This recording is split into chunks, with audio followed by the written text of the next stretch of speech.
Que a graça e a paz de nosso Senhor Jesus Cristo esteja sobre as nossas vidas e que o sangue de Jesus nos cubra e nos proteja. Amém?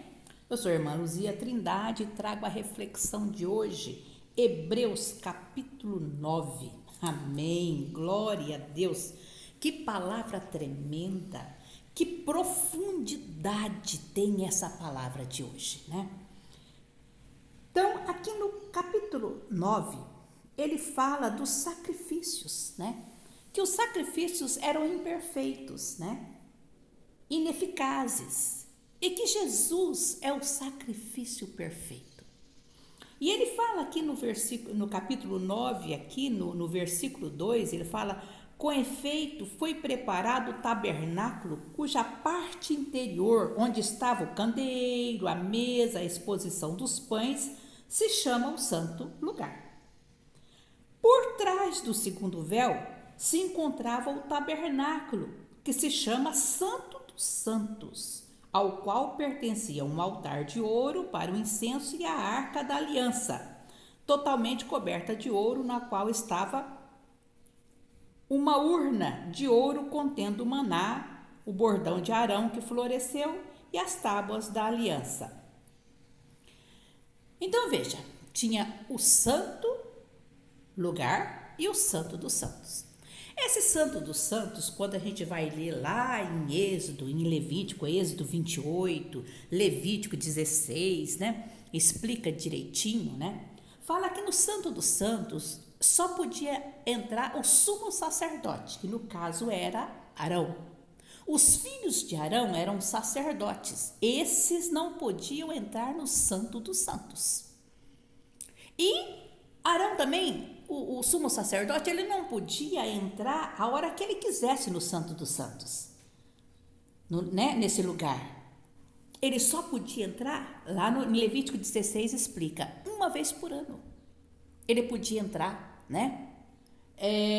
Com sacrifício de animais, pelo pecado dele e pelo pecado do povo. E tinha que fazer tudo correto, porque senão ele morria. Ele seria exterminado. Tem até uma história que conta que ele entrava com uma corda na perna. Eu acho que vocês já ouviram falar essas histórias, né? Só que não é bíblico, viu, minhas irmãs? Isso não é bíblico. O sininho, sim. O sininho, para ele fazia barulho, então sabia que ele estava vivo. Mas a corda não é bíblico, tá? Porque que se puxava, quando parava o sininho se puxava, não.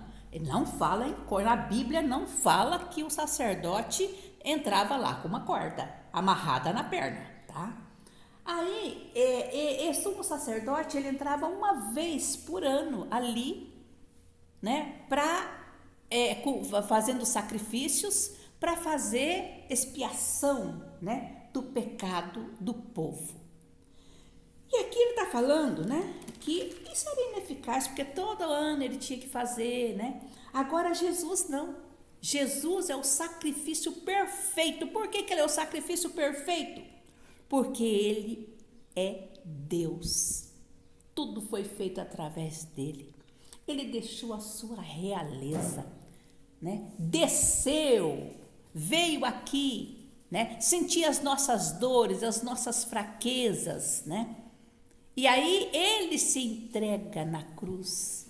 Ele derrama o seu sangue, o sangue de um Deus, né? Para o meu pecado, para perdão do meu pecado. E aqui fala assim, ó, no versículo 13, fala assim: portanto, se o sangue de bode e touros e a cinza de uma novilha aspergidos sobre os contaminados os santificavam, quanto à purificação da carne, muito mais o sangue de Cristo, aleluia, que pelo Espírito eterno a si mesmo se ofereceu sem mácula a Deus, purificará a nossa consciência de obras mortas para servirmos ao Deus vivo. Então o sangue de Jesus nos purifica, aleluias, purifica a nossa consciência, né, de coisas mortas, porque sangue é vida, o sangue é vida. Eu me lembro quando eu tive meu segundo filho, né? Eu tive hemorragia e eu lembro das enfermeiras correndo. Eu ainda pensei assim, por que será que elas estão correndo assim? Quem é que está tão mal assim, né? Mas elas estavam correndo por causa de mim, porque aí depois que eu vi que era por minha causa, eu comecei a passar mal, né? E a hemorragia, e aí, quer dizer, eu estava indo. E elas correndo atrás do médico, correndo atrás de um monte de coisa, né? Para que eu tivesse vida. Então, por quê? Porque muita gente que morre de uma facada, morre de uma de um tiro, às vezes é porque o sangue se foi, né? Não deu tempo de chegar no hospital, não deu tempo de conter aquele sangue. Então, sangue é vida. E o sangue de Cristo nos purifica de todo pecado. Amém, aleluias. Aqui, ele fala que o sangue nos purifica de todo pecado. Eu estive vendo esses dias atrás e aí dá para a gente entender perfeitamente, né, o que eles estão dizendo aqui. Não sei, você está aí na internet, eu não sei aonde, né, mas enfim, eu vi essa reportagem. O rapaz estava olhando a contaminação, né, através daquele, oh meu Deus, qual o nome que se dá? Aquele negócio que aumenta lá, aquelas lentes de aumento, esqueci o nome, tá? Mas então ele colocou uma água suja e ali, através daquela lente, você via aquele monte de micróbio, aquela contaminação naquela água e eles andando. De repente, ele pinga algumas gotas de limão ali, né?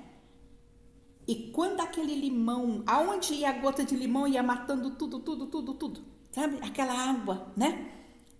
Morreu tudo, aquelas bactérias, né, que estavam ali. Então, aí eu pensei assim, é igual o sangue de Cristo. Me veio isso à memória, né? O sangue de Cristo é como se fosse aquele limão, né, que vai matando todo o pecado da carne. Então, por isso que era necessário sangue para a purificação do pecado da carne, né? E Jesus, ele derramou, ele se ofereceu para perdoar os nossos pecados.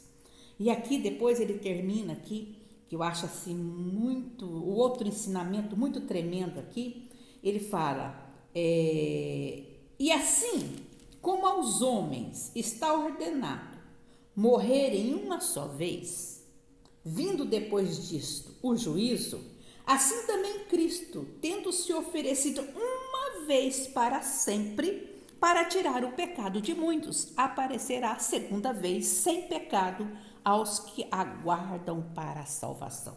Então veja, ele está dando um exemplo aqui, né? Como ao homem está ordenado morrer uma só vez, assim também Cristo morreu uma só vez para nos perdoar do nosso pecado, né? Ele se fez pecado no nosso lugar, ele morreu no nosso lugar. Eu sei que isso aqui é um mistério, né? É um mistério de Deus e que muita gente não entende esse mistério, né? Tem que o Espírito Santo ir revelando. Mas aqui ele me traz dois ensinamentos, porque ele está fazendo uma comparação que como Cristo morreu uma vez só para nos salvar, né, dos nossos pecados, assim também ao homem está ordenado morrer uma vez só. Então aqui cai, né, a reencarnação, né, que muitos falam que você morre, aí você vai reencarnar, aí não, né, você morre, não purificou dos pecados, você vai voltar de novo. Mas a palavra não diz isso. Como a palavra não fala que tinha uma corda na perna do sumo sacerdote, ela também não diz, né, que nós vamos voltar várias vezes aqui, né? Aqui ele diz, e assim como o homem, versículo 27, como o homem está ordenado a morrer uma só vez, vindo depois disso o juízo, né? Então cai por terra este pensamento, né, de que há uma reencarnação. Cai por terra esse pensamento. Então, essa palavra é muito profunda. Ele mostra aqui que o que Jesus, leia completo, leia prestando atenção, fazendo estudo, né? Que você vai entender melhor. Então, essa palavra ela é tremenda, ela é profunda, mostrando que Jesus, né, é o sacrifício perfeito. Uma só vez. Não precisa, como sumo sacerdote, né, uma vez por ano tinha que entrar ali, né, para poder fazer sacrifício. Jesus não, foi uma só vez. Amém? Fica com Deus. Eu espero que eu tenha conseguido explicar alguma coisa para você, mas leia a palavra que aí você vai entender melhor. Amém? Fica com Deus e que o Senhor te abençoe poderosamente, você e toda a tua casa.